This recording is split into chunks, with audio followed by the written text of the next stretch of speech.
बेचारे चूजे मरते क्या न करते, सहम सहम कर कदम रखते बिल्ली के खौफ से आगे बढ़ने लगे। मुर्गी और बकरी भी छुपकर उनके पीछे पीछे आने लगे ताकि कोई मुसीबत पड़ने पर उनकी हिफाजत कर सके। चूजे घर से कुछ ही दूर गए थे कि इन्हें कुछ बाजरे के दाने पड़े दिखाई दिए। चूजे खुशी से भागकर वहां पहुंचे। चुन्नू ने कहा कि भाइयों, हम खाने तक तो पहुंच चुके हैं, मगर हमें कोई एहतियाती तदबीर इख्तियार करनी ताकि बिल्ली के हमले की सूरत में हम अपनी जान बचा सकें।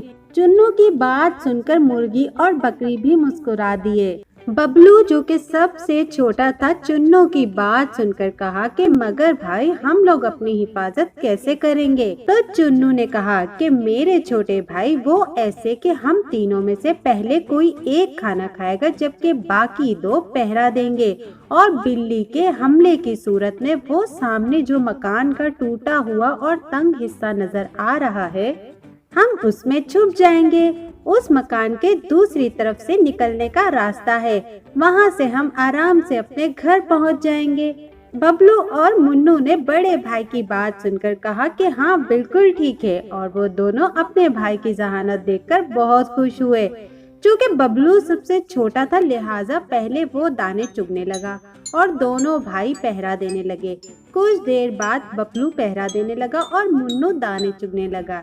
यूं सबसे आखिर में चुन्नू ने दाने चुगे और तीनों घर की तरफ चल दिए। मगर प्यारे बच्चों, अभी वो तीनों चंद कदम ही बढ़े थे कि पीछे से बिल्ली की आवाज आई, म्याऊ म्याऊ म्याऊ। चुन्नू ने जल्दी से दोनों भाइयों को दौड़ लगाने का कहा और वो तीनों उस टूटे हुए हिस्से में जा छुपे, जबकि बिल्ली बाहर से ही पंजे मारने की कोशिश करती रही। चूँकि सुराग छोटा था तो बिल्ली का पंजा इन तक ना पहुंच पाया और चुन्नू, मुन्नू और बबलू बिल्ली को उल्लू बनाते हुए दूसरी तरफ से घर को चल दिए। उन तीनों के घर पहुंचने से पहले ही मुर्गी और बकरी भी घर पहुंच चुके थे और वो दोनों इनकी जहानत पर बेहद खुश थे।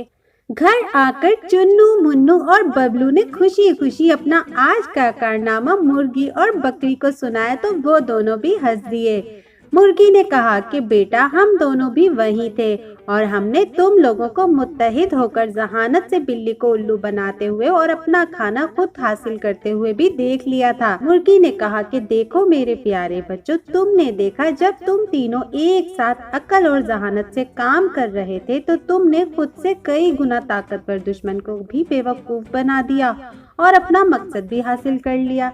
इसलिए मैं हमेशा तुमसे कहती हूँ कि आपस में लड़ना बहुत बुरी बात है।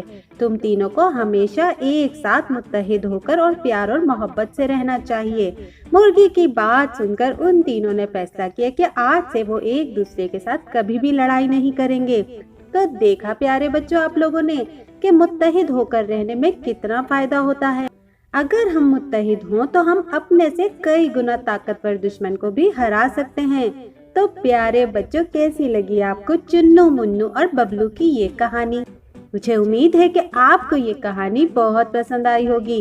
अगर आपको मेरी कहानी अच्छी लगी हो तो मेरी कहानी को लाइक कीजिए और चैनल को भी सब्सक्राइब कीजिए। अगली वीडियो तक अपना बहुत सारा ख्याल रखिएगा। हम आपसे मिलेंगे अगली वीडियो में। अल्लाह हाफिज।